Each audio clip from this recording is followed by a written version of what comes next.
In fact, a follow-up segment tonight, the Keystone Pipeline leaves 5 top former members of the Obama administration now supporting the pipeline, which would bring oil from Canada to the Gulf of Mexico. It's estimated construction project would create more than 42,000 jobs. Also, a summation of the State Department assessment environmentally released a few weeks ago says the Keystone Pipeline would be, quote, unlikely to alter global greenhouse gas emissions. That from the Washington Post. Now, I talked about the situation with the president on Super Bowl Sunday. All right. Keystone Pipeline, new study comes in, environmental impact negligible. 42,000 jobs. You're going to okay it, I assume. Well, first of all, it's not 42,000. That's not correct. It's a couple thousand to build the pipeline. But 42 all well told. The bottom line is what we're going to do is the process now goes, agencies comment on what the State Department did, public's allowed to comment. Kerry's going to give me a recommendation. We're not going to. So I assume we're going to do that after 5 years. We'll take a look at it. Okay. I'll take that as a yes. Well, there's now environmental activist and actress Daryl Hannah. So what do you say to this evidence? I mean, that, look, 42,000 jobs, I mean, that's significant. Well, that's thought to be greatly exaggerated. There's been independent studies. Well, not State Department says it. Well, here's the other thing. The State Department reports that you're quoting from the Washington Post were reported before people had a chance to actually fully read the report. The report was quite extensive, and those articles came out like within hours after they were given. Post hasn't walked it back. You know, we confirmed what they said. But here you go. What I'm saying is the summation is incorrect. If you look at the report says that the Keystone Pipeline is the equivalent to putting 6 million cars on the road. Actually, 5.7, just under 6 million cars on the road every year. It's not going to have any effect with greenhouse. Why would that happen? Exactly. That wasn't the Obama administration putting it out. That was a paraphrase that was taken by the articles. I don't think, with all due respect, I don't think any study would change your mind. Well, I don't think any, and I'm not saying that in a derogatory way. Well, no. But you are an environmentalist. You don't want this pipeline. That's absolutely correct. So no matter what study, no matter what happened, you're going to oppose it. No, but President Obama did make a commitment that if this pipeline had a negative effect on the greenhouse gases in the atmosphere and carbon in the atmosphere, that he would have to reject it. He couldn't look into the face of his children.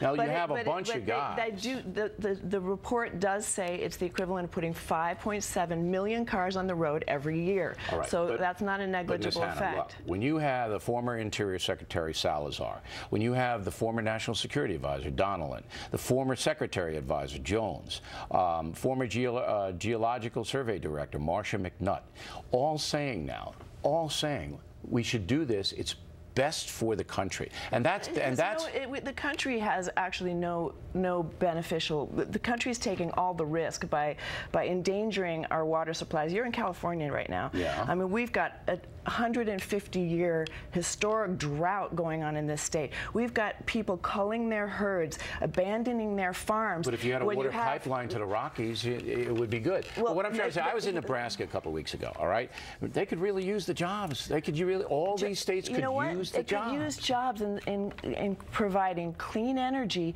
in regional, self-sufficient communities that provide energy that is not dirty energy. This dirty energy is not coming to us. This is the biggest misconception that is being repeated again and again by Fox News, is that this oil is for America.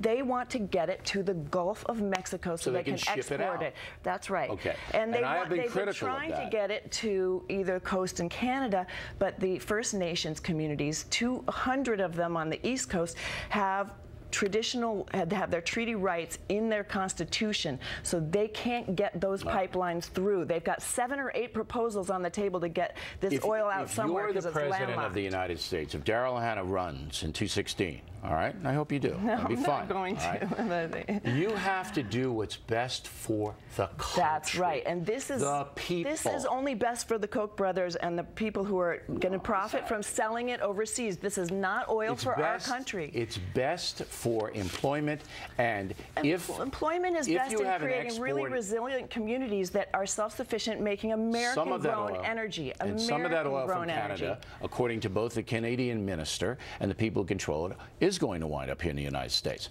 and we would be less dependent on OPEC. already, the amount of oil that we use from the tar sands, we're already processing in Oklahoma. All right. So there's nothing that can convince you. This is not additional oil for the United States. This is only a pipeline for them to get it to the market. Is it an evil thing? I mean, is it evil? Here's the way it's evil.